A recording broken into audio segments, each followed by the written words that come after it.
Imagination, the final frontier. That awesome ability we have making it possible to travel through space and time, experience different worlds, all the while right from our bedroom, eating nachos. When we imagine something like an avocado or a sunset, most of us will have some kind of mental experience of those things. I bet you're even picturing an avocado right now, aren't you? Even though it may not actually be there at all. We become conscious of some version of it, an image in our head. Mental imagery has played a super important role in discussions of how our brain works for thousands of years. First by philosophers and magicians, then by psychologists, and today by neuroscientists. For those magicians of old, mental imagery wasn't just a way of understanding the brain, but it was a most powerful resource for manipulating reality. In our last Magick video, we explored its history and place in human society. And today, we're getting a little more practical with some of the fundamental skills you'll need to start practicing magic, like visualization, breathwork, and meditation. And if you want to be fully supported in your learning, this week we are launching a year-long ongoing course dedicated to doing just that on Spirit Mysteries. Use the link in the description to learn more and start learning and practicing magic safely.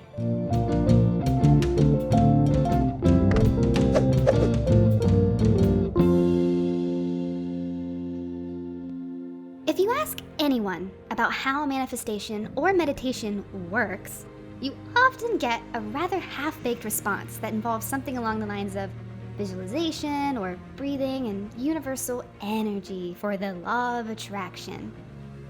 But the thing is, these concepts are kind of taken for granted, especially considering that some people lack the ability to form mental images at all, which is called aphantasia. But given that most spiritual circles talk about using so-called magical or living imagination, what actually is our mind's eye? How is it that we can see or perceive images or sensations internally at all, especially when our eyes, the things responsible for visual input, are closed? It gets even more confusing when you start to look at the brain regions behind mental imagery. This kind of thing is a pretty big deal in neuroscience today, and the brain region correlations have been mapped pretty hardcore. People with photographic memories can visualize images and even experience sounds with near perfect accuracy. But while this sounds like it would just turn you into Sheldon from The Big Bang Theory, strong imagery also plays a role in a lot of anxiety disorders, depression, and schizophrenia, where the visual regions of the brain are overstimulated and out of balance. On the other hand, the fact that aphantasia exists suggests that internal imagery might not be necessary for survival. So, what's actually going on in our head? To take a purely scientific approach for a moment, research has shown that visual imagery involves a network of brain areas from the frontal cortex and sensory areas overlapping with the default mode network, something we talked about in our psychedelic videos with Rick Strassman. In fact, the pineal gland and endogenous DMT is one of the theories behind mental imagery. Many of us can have an internal, perceptual experience without any external input at all. PET scans have shown that when people seated in a room imagine they are at their front door, the visual cortex, the parietal cortex, and the prefrontal cortex all wake up, all of which are higher cognitive centers, the brain associated with consciousness. There's even some debate that our brain doesn't know which sensations are real, like external inputs, and which ones are created by us internally. Whether we imagine something or not, our brain perceives and reacts to it as real, something that gives weight to that whole "we're in a simulation" thing. It might be real. The mainstream explanation for seeing internal images is that voluntary mental imagery is based on information from our short and long-term memory coming together into a kind of weird consciousness soup. But wait, I hear you cry, "I can visualize things I've never seen or felt. Just look at the weird DMT aliens." Yeah, but can you actually? Mainstream neuroscience tends to argue in favor of something called reverse image hierarchy, where our brain combines different content that all our senses have previously been exposed to and kind of switches them around, using experiences stored in our memory to make the image. This model also makes intuitive sense since it's impossible to imagine stuff you have never been exposed to and therefore have no memories of. Even the DMT aliens have some sense of familiarity in the way they appear, right? Most people describe them as elves, praying mantises, greys, or even angels, or just beings of light. All things we already know about in normal life or think the divine looks like. Whether that is their true form remains to be seen though, and potentially something we will have no way of ever knowing. In occult practice, things are a bit different. The usual framework is that when we retreat inwards and focus our attention on the inner worlds, we open ourselves up to the Sophia, the divine wisdom. This is something we are not only connected with, but can flow through us and provide us with impressions, images, or sounds. There are tons of debates about where this wisdom comes from, whether it is an entity or a higher self of some kind, something similar to the Force from Star Wars, or even something like the Akashic Records or Gaia Consciousness, but for the purpose of this conversation, it doesn't really matter. In theory, when visualizing or meditating, we are connecting to various currents of energy, entities, or planes of existence that we can then interact with. The Golden Dawn tended to draw a distinction between active and passive meditation, where passive was more in line with the Buddhist concept of awareness and observance meditation, where you simply become aware and act as a passive observer to your body and thoughts. Active meditation, on the other hand, is the use of guided imagery or visualization in line with your magical will that we mentioned in the last episode. By using visualization like this, we are effectively manipulating our energy body in various ways to produce a result, whether we know it or not. Whether it's expanding or contracting your aura, performing a ritual on the astral, or even inducing voluntary OBEs, outer body experiences, chances are visualization and the use of active imagination forms a big part. The thing is, the more you practice visualization, the more you'll start to notice something kind of weird. There'll come a point when you shift from producing the image to receiving them. When you go into meditation, probably for like the first 5 or 10 minutes or so, you'll definitely be the one visualizing. But you'll notice that as you sink deeper into that theta state and get a little more relaxed, you'll start to notice that a lot of the images, sensations, and emotions you experience don't really seem to be coming from you, but rather to you. While visual images are the most common, we should remember that energy doesn't have a stable form or physical attributes, so it isn't going to interact with your physical senses the same way.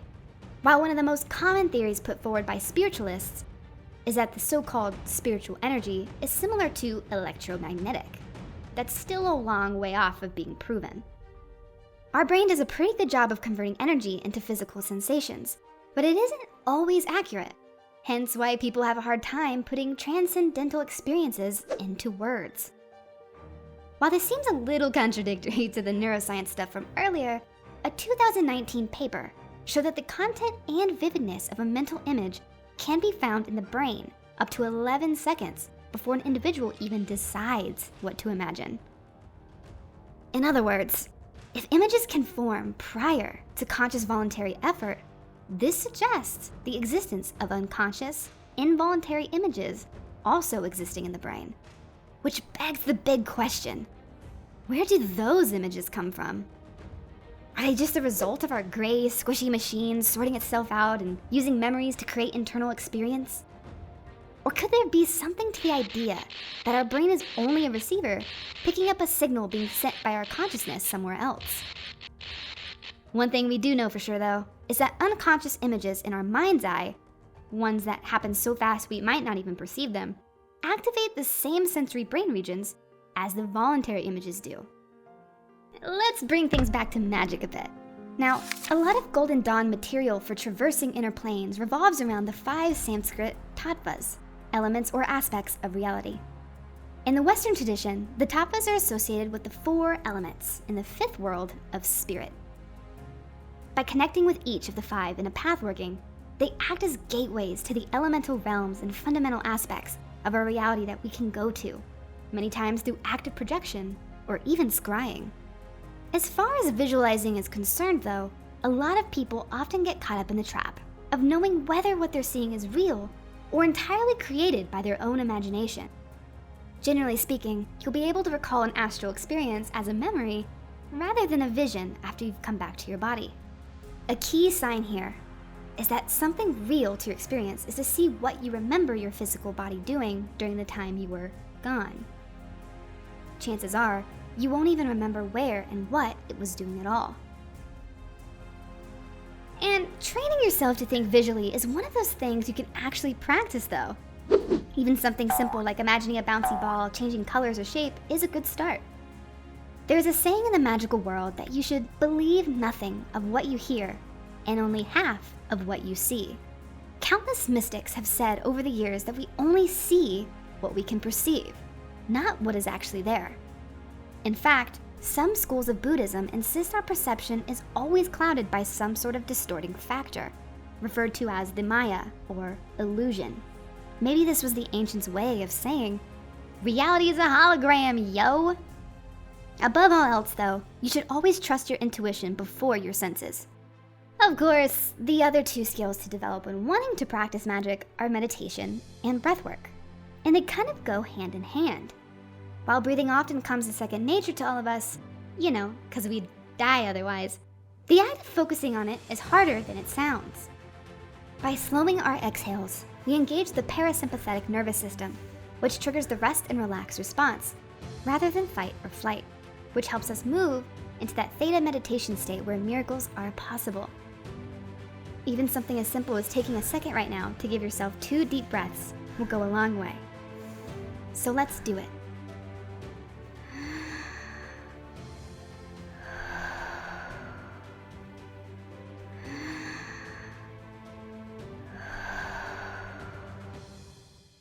See? Great, right? Anyway, while a lot of esoteric schools often start you off with the 4-fold breath, 4 in, 4 hold, 4 out, 4 hold, and repeat, I've found that your body will often know what rhythm is needed to relax you personally. So rather than spending your meditation time counting and getting stressed about sticking to a schedule, try to just relax and feel into it. Let your body's natural rhythm come and go. Awareness is the key to tapping into your energy body and using it to practice magic. It is just the process of knowing what you are thinking about, feeling, or even experiencing. And while a lot of people think meditation is usually about emptying your mind and thinking of nothing, this isn't really true. In fact, it's nearly impossible to think of absolutely nothing. In meditation, you don't need to put effort into creating a peaceful state of mind or block out your thoughts. Just simply be and learn to observe your whole body of consciousness. As long as you are aware of something and maintain that awareness, you'll be surprised just how much your mind will transform. Sooner or later, the more you feel into that deep sense of breathing, you'll notice that everything seems to breathe in its very own way. The trees and plants around us absorb oxygen and expel CO2, just like us. And as you become more sensitive to changes in your environment and plug in to the energy of a place or room, you'll feel the energy moving through everything, every wall, every ceiling, every object in life form. Everything exists in a perfect balance and harmony that you are also a part of. Understanding and harmonizing your internal energy with the external is the key to manifestation and magic. And remember, this is just the beginning of the journey. While more episodes on magic and the occult are coming, if you want direct examples, techniques, and an entire learning platform for learning the nature of magic itself, use the link below to join our weekly ongoing classes. Toodles!